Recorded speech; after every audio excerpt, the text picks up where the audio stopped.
Today on Locked On Canadians, we have your Habs weekly forecast for this week. We've got a rumor roundup involving Magic Mike. And how far is Michael Hage? We're going to dive into all of that here on Locked On Canadians.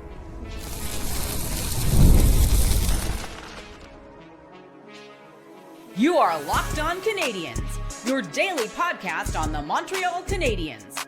Part of the Locked On Podcast Network, your team every day. Hi, everyone, and welcome to another episode of Locked On Canadians. I want to thank you all for making us your first listen of the day. As you know, we're free and available wherever you get your podcasts, as well as on YouTube, as part of the Locked On Podcast Network, your team every day. And today's episode is brought to you by FanDuel. Download the FanDuel app now by visiting FanDuel.com and win $300 in bonus bets if your first $5 bet wins. My name is Laura Saab, also known as The Active Stick, and I'm joined, as always, by my wonderful co-host, Ian Boisvert, also known as Maybe It's Ian, who I stole from the build to come do this podcast with me. And we've got lots to talk about today. Ian, how are you doing? I feel like, we spent the weekend traveling, obviously, for our friend Scoot Mortle's wedding, and I feel like the players probably do on the second half of a back-to-back. I just feel it's a lot of time traveling. You start to really, when you get on a road trip, I know it's a very sick thing for me to think, but like when I get on a road trip, some of the times I'll think, there are hockey teams that travel by bus in between cities, not like NHL teams, but like the lower leagues. And I go, man, I don't know how I'd do it. I probably wouldn't. Those guys must really love hockey because I would have quit.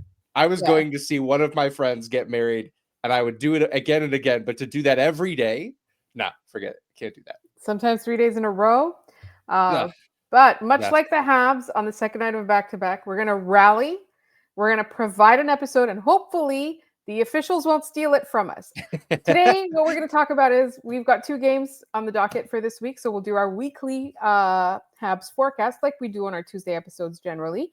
And then there's a little bit of an update in the rumors surrounding Mike Matheson extension. And finally, we want to check in on Michael Hage and see how far he is from getting to the NHL. But I forgot to mention that our second episode is actually Rumor Roundup. It is backed by popular demand. Everyone's always demanding the Rumor Roundup, and we always have a lot of fun doing it. But let's first get into the 2 games that the Habs have to play this week. The season is uneven. It's going to be like this all the way through because of the Olympic break, because of now the Amazon on Monday. So up this week, the Canadiens are playing Seattle at about o'clock in Seattle on Tuesday night. So the night that you're listening to this. And then they don't play another game until Saturday. And guess what? It is not a team nearly as good looking as Seattle. It is the Ottawa Senators. So let's get I meant to say the aesthetics were not as pleasing. I don't mean like specifically the men are handsome or not. I don't really know. Sure, that's what you meant. Yeah, sure. That's okay. Yeah. No one buys that. We talk about how handsome these guys are all the time. No one buys it. It's fine. I know what you meant, but your reputation precedes you on this one, my friend. Let's talk. I think the Habs are one of the most handsome teams in the league. And I know some of our listeners will back me up on this. All right, let's get into Seattle. What do the Canadiens need to do to beat Seattle? Can I start with a positive take on this game starting at butt o'clock? I know we're all very upset about that. It starts at 10:30. They couldn't even give us a 10 o'clock start.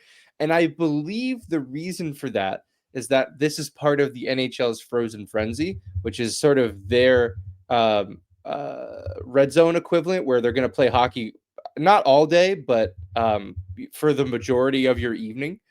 It should take, I believe it's taking place on Tuesday. So it's basically continuous hockey from like early evening all the way through the night. So what's good about that is that if you're a Canadiens fan, you get to watch all these other games and then go and watch the Canadiens, which is awesome. Like I'm kind of stoked for that aspect of it, to just be able to turn on the TV when I get home from work and just, this is what I'm doing tomorrow night. Like I'm excited. Like, as you're listening to this, it's only a few hours away, probably. So like that's a reason to be excited. I know the late starts are tough. I don't like them, especially considering we have to hop on late after those games, and sometimes the refs do things that make us upset and makes it's a tough look. Okay, it's just tough. But if I'm looking for a positive angle, I'm going to find it. Frozen Frenzy. Excited that we get to partake in a lot of the frenzy aspect of it instead of just the one game that I want to watch. Yeah. So what do the Canadiens need to do? The first thing is obviously contain Montour, even though he wasn't necessarily a huge factor in the first game they played, which the Canadiens won in a comeback win.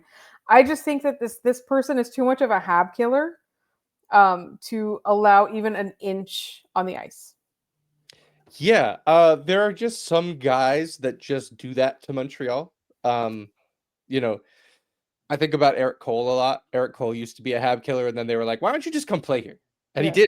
Awesome. It ruled when he was, the 2 seasons he was here were like really, really good hockey from Eric Cole. I find that Montreal typically doesn't have their best in Seattle. I mean, they haven't played there much, obviously, since it started. So small sample size as always. But I think they struggle in that building. I don't know what it is. I don't know if it usually feels like it's one of the last games on their road trip before they come back. It's never like starting in Seattle and then they do a bunch of other stuff. It always feels like it's towards the end of that road trip. So maybe that has something to play into it. And guess what? It's the end of this road trip too. I don't know if it's sort of summer vacation disease where you start to see, wow, I'm only a few hours away from being in my own bed. I'm clocking out. I think they need to finish strong. They need to recognize the things that they did well. Their starts in Edmonton and Calgary were quite good. Their finish in Vancouver was quite good. They've had a couple days now in between games to sort of pick apart why that was. Their second period in Edmonton was really good too. Yeah, even their second period in Vancouver, I know they gave up another goal and went down 2-0, but like from the midway point on, or maybe even earlier than that, the second period belonged to the Canadiens in that game. Yeah. So they have moments where they go low, but they don't stay there. I think that's what's encouraging about the way that this team is continuing to find ways to get points. Yeah. Is it's never, everyone talks about a 60-minute effort.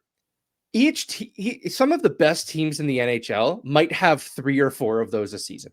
Yeah. Like it's this thing, like obviously you want it, but it's not always going to be there. Like Marty says, you're not always going to have your fastball. You need to find a way. So the Canadiens' ability to find a way in Vancouver is, encouraging, and they're going to need it against a team like Seattle. It's so funny. They're already closing out their season series against Seattle. We won't see Seattle again until next season. It could be like an entirely different roster by that point, depending on how the seasons shake out and how the trade deadline goes, right? So the one thing that stood out to me when you said like the Canadiens don't typically win in Seattle, I'm like, this is a different Canadiens. Yes, it's a great point. I mean, an entirely different team. Through the entirety of the Kraken's existence, the Canadiens have been bad. Yeah. And now they're good. Yeah. Like it's an entirely fair point that maybe you look at the rest of that and you go, who cares? You know what would really do it is if they won in San Jose. And they looked convincing in San Jose. Last year they won and it was one of their worst games of the year and it didn't matter because the Sharks were terrible. We'll see if they've changed, but that's a whole other road trip coming up. Let's not think about those late starts just yet. And then at the end of or on Saturday night, the Montreal Canadiens are welcoming the Ottawa Senators into town. That game is always a circus. I don't even know if I want to watch it, but unfortunately I do have to watch it. It is my job, and also my co-host is unavailable. So I can't even watch just the highlights. I will be caught up by the time we get behind this mic for Monday's episode. There's a guy I have circled for this game, Laura, and it's Arber Xhekaj. This is a game. This is a reason you have this player. This is a game where you call up Florian as well. Dude, yes. Full send. I don't care. Do it. Somebody call Marty and tell him. Yeah. I do think that, like, so here's how this could go one of two ways. I think Ottawa's had kind of a disappointing start to the season. They're 500. As I'm recording this, they're playing against Boston. They're currently tied 1-1. I have a scoreboard over there that I was looking at. If you're on YouTube wondering what I was looking at, that's what it was. I don't know how much of it is their intensity, how much they want to get into the mix, so to speak. But if you're the Canadiens, you kind of have to play a careful line of not over engaging and pulling them into the fight if they might not have it to begin with. Yeah. Like that's a sort of thing that, if Ottawa comes into this having lost a couple games in a row, they're a few points behind 500. Like maybe they're going to want to push the energy, or maybe they come in and they're flat and you don't want to don't wake a sleeping dog sort of thing. Yeah. So I'm that's why I have Arber Xhekaj circled. I think this could be a game where he is a factor or he is a factor. Like he is he took it to Ottawa and he gave it to them and Montreal was able to win because of it, or he did a bunch of dumb stuff and it hurt the Canadiens. And So Ottawa I'm woke curious up to see because of which it. one shows up. Yeah, and I do think like Arber Xhekaj like has this opportunity to draw the Senators into doing stupid things while staying entirely above it himself. We've seen him Yes. do it countless times. We need him to do it. If assuming he plays that game, which there's no reason to think he won't.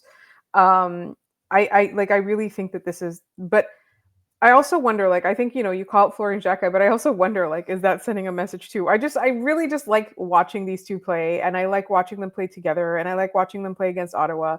So, like, for me, that game, all I want from that game is for it not to devolve into a sideshow. I want it to just be a hockey game. It could be just a hockey game of all time. That's fine. I just want it to be a hockey game. I don't want it to be something that we have to talk about for 15 days afterwards. Yeah, That's my completely whole agreed. thing. Yeah. All right. That is it for our weekly forecast. Just 2 games. But up next, one of our favorite segments, and hopefully your favorite segment, is coming up. A rumor roundup is back, and we're going to be talking about Mike Matheson.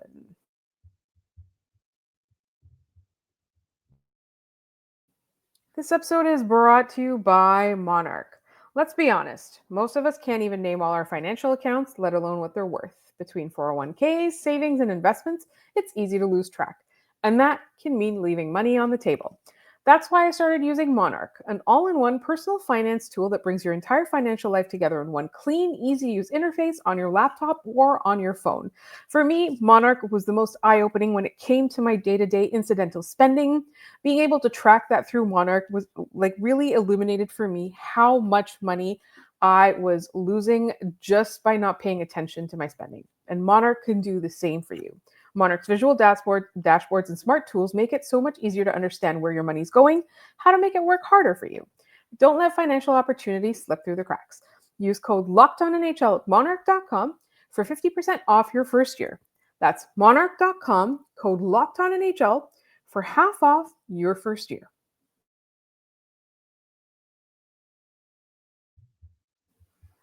Folks, the hat is back, and you know what that means? It is Rumor Roundup. Now, we have been talking about this because it's come up a couple of times already, that the Montreal Canadiens are interested in signing Mike Matheson, or Mike Matheson is interested in staying in Montreal. But based on what we're hearing in the rumor mill, conversations are ongoing. Yeah. I think this was always the next course of business when it came to the Canadiens and trying to figure out their contract situation.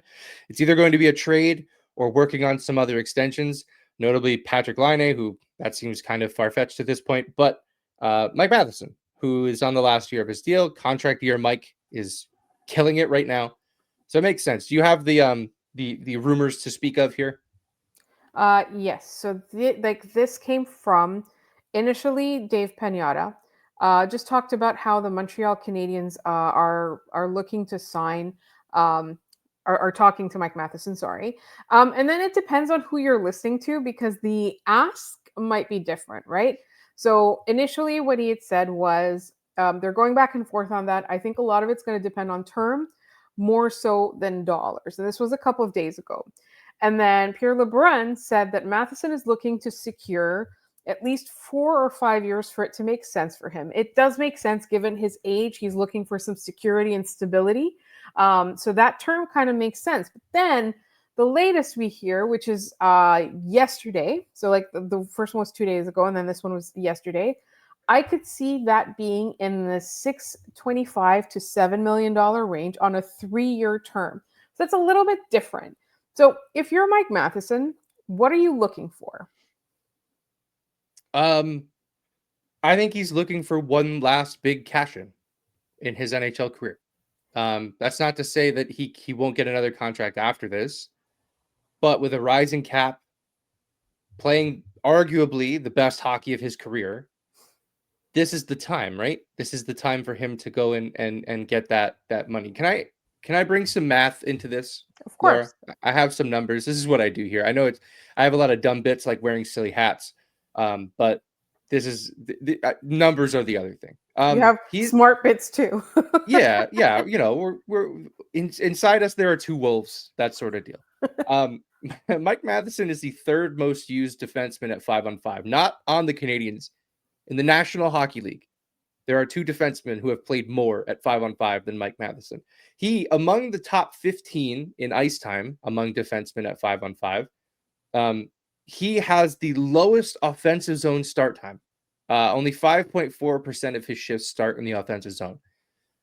On top of that, if you look at the top 30 pairs by ice time, his pair with Noah Dobson is 7th in the NHL in expected goals for. So let's put all this together. He plays almost the most in the National Hockey League. He spends most of his time starting in the defensive zone. 5.4% of his shifts are offensive starts. So do the math on that. Some are neutral zone, some are on the fly, but I would have to wager that most of them are defensive zone starts.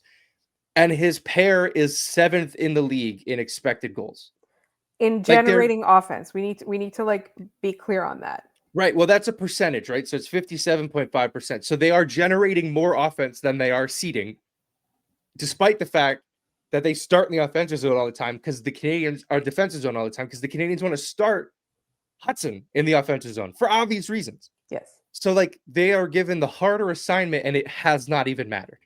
That Mike Matheson is still that guy. Yes, Noah Dobson owns a lot of that. He's been phenomenal. Like, can we talk for a second? I just want to mention how kind of worried I was in the preseason looking at Noah Dobson and going, yeesh, we gave up that much for this guy. And then the regular season started and he was like, oh, I'm actually an elite defenseman. I forgot to tell you guys. Sorry. I thought my last employer would have mentioned it. Like, that's what he would have said. I just think that Mike Matheson has every right to be trying to hit a big contract here. Yeah. And it'll come down to the team's philosophy of trying to keep guys under a certain, not under a cap, but take less so we can build a team here. Yeah. And I think Matheson ultimately, if he wants to stay, he'll come to that determination. Like, I feel like there's no real formula right now for like, are guys leaving like 10% on the table? Are they leaving $1 million on the table? There's no like clear-cut way they're handling this, right? Like it means something different to every person. But like, let's talk about those numbers, right? Like, let's say the Montreal Canadiens are willing to concede to 4 to 5 years, right? Mm-hmm. I'm going to remove the 3 off the table just because the 3 is a compromise for a lot of money, right? And we've seen the Canadiens don't do that, right? They're not going to do the overpay or pay you a lot or pay you market rate. You're going to get a little less than market rate for a chance at winning.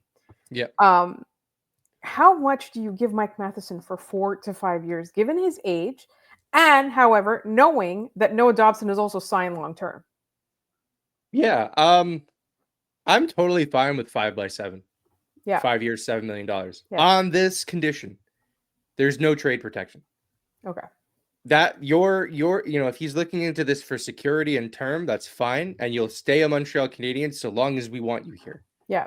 And so long as you keep contributing what you're contributing right now. There will be no reason for them to move him. Right? Yeah. It's really just a way to protect the team because you also have to start considering too, the NHL loves to float these nuggets out there about expansion, right? And if you have guys on no trade clauses or no movement clauses, they have to be protected. Matheson, maybe at that point in his career, is a nice shiny toy for someone like a new Atlanta or a Houston or whoever else is coming into the National Hockey League, Arizona Coyotes 2.0, for those guys to grab. I mean, we're far away from that. Like, there's no indication that, expansion is happening within the next year or so, but it's something the Canadiens will have to, stay on top of. Yeah. But I think I'm totally fine with the term, especially at that cap hit with the cap going up.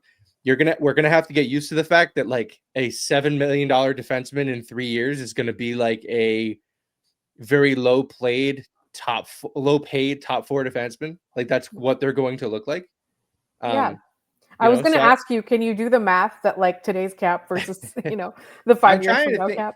Well, I mean, just think about it. Like Hudson is getting 8.5. Yeah. And he's going to be a 1.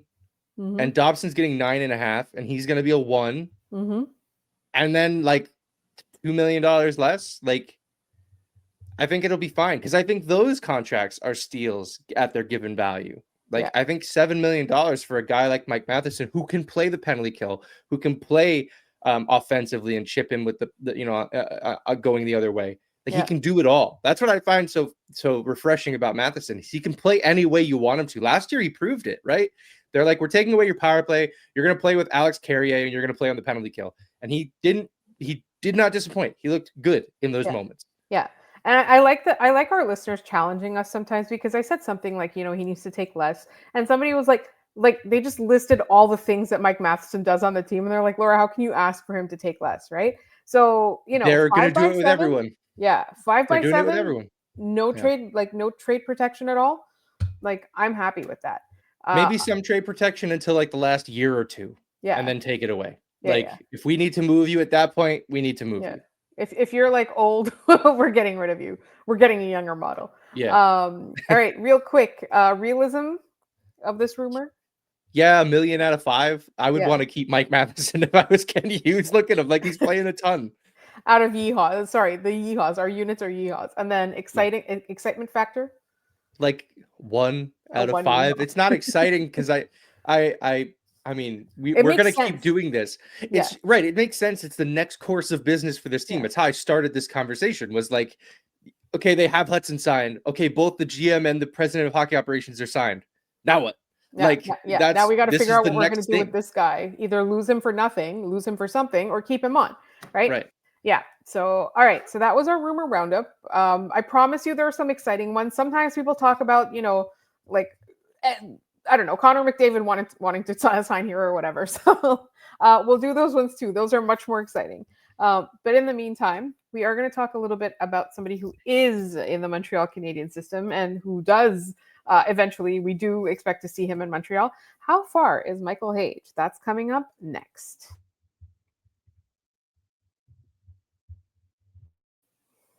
This episode is also brought to you by FanDuel. The NBA is back, and there's no better place to get in on the action than FanDuel, the official sports betting partner of the NBA. Even if you miss the start of the game or want to ride the hot hand, FanDuel has live bets on everything from who will score next to fourth quarter comebacks. Plus, you can even combine your live bets into a same-game parlay for a shot at a bigger payout. It keeps every game exciting, especially when your team's making that late push. Right now, FanDuel is giving new customers $300 in bonus bets when your first $5 bet wins. So head to FanDuel.com to sign up and play your game with FanDuel, the official sports betting partner of the NBA.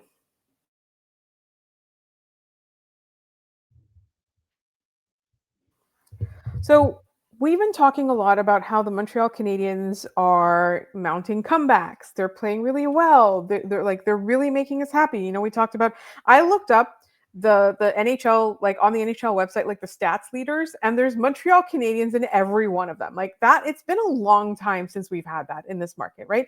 Like the goalies, the rookies, even the forwards, Cole Caulfield's up there, right?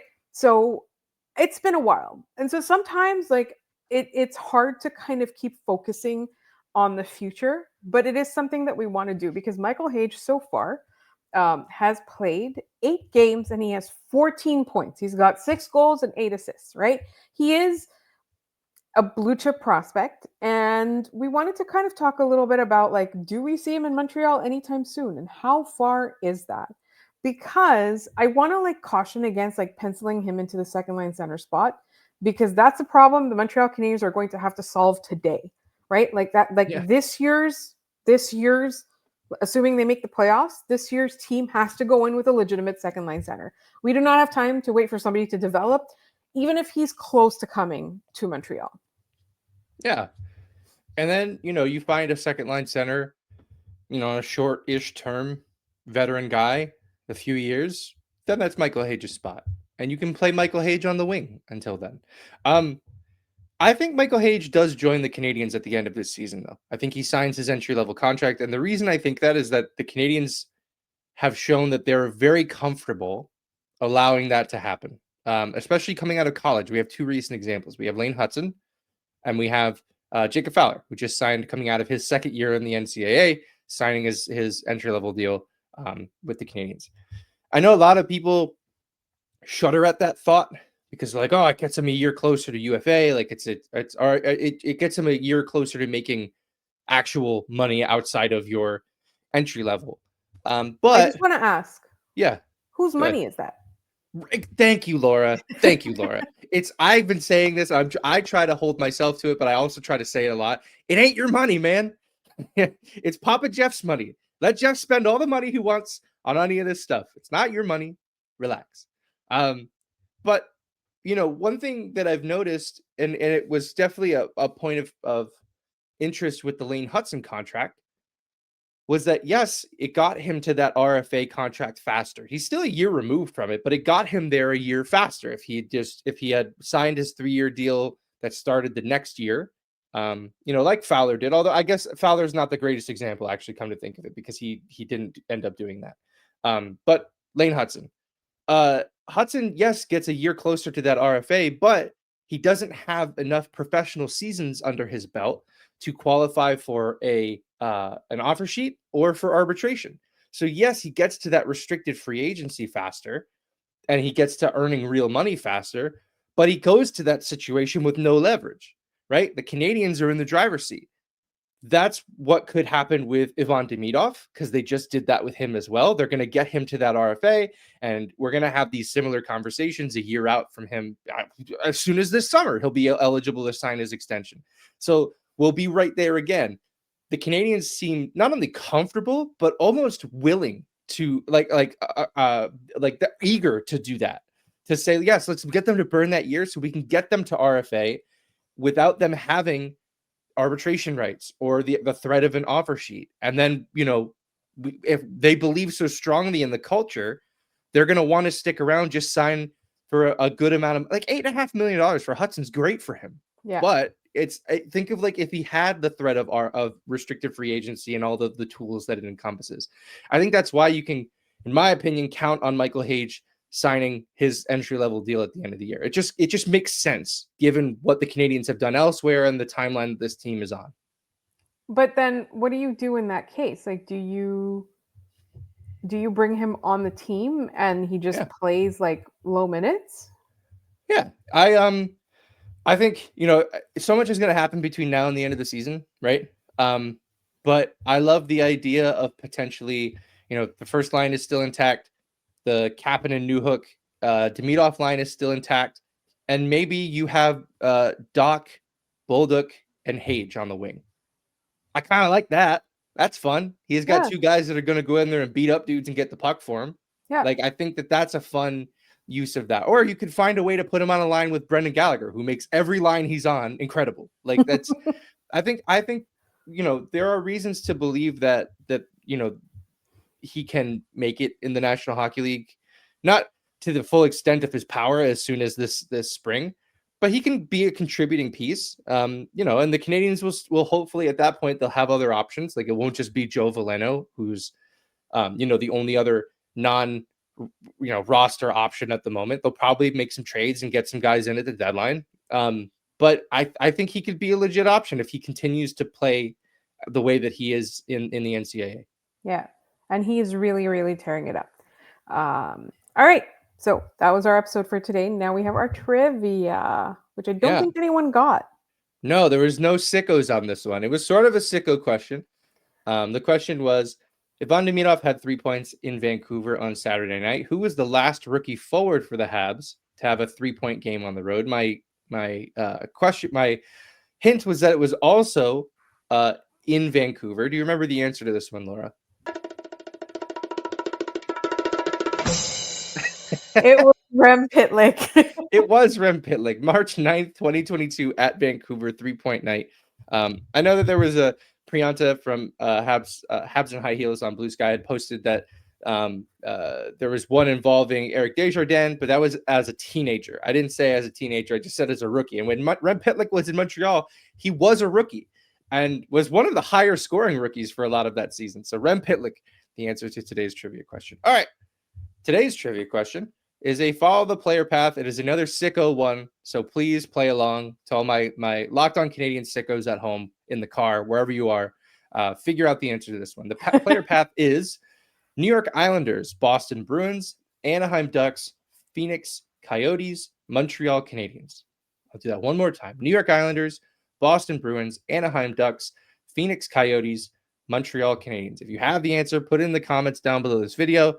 Let us know how smart you are, and we'll give you a shout out on the next episode of the show. I should say, let us know how sick you are, because these are sicko questions. It's less about intelligence and more about how much you spend thinking about just remembering some guys. That's what this is. You heard the man. That is our trivia question. You can get in touch with us at lockedoncanadians@gmail.com. We are also on Instagram, on TikTok, and on Blue Sky at Locked On Canadians. You can also leave comments, questions in the YouTube comments. We love hearing from all of you guys. So please get in touch. Please subscribe to this podcast wherever you get your podcasts, as well as on YouTube. Tell your friends, like and rate us. Tell everyone, because this season is exciting. We're having a good time. And when you're done with this episode, make sure you check out Locked On NHL.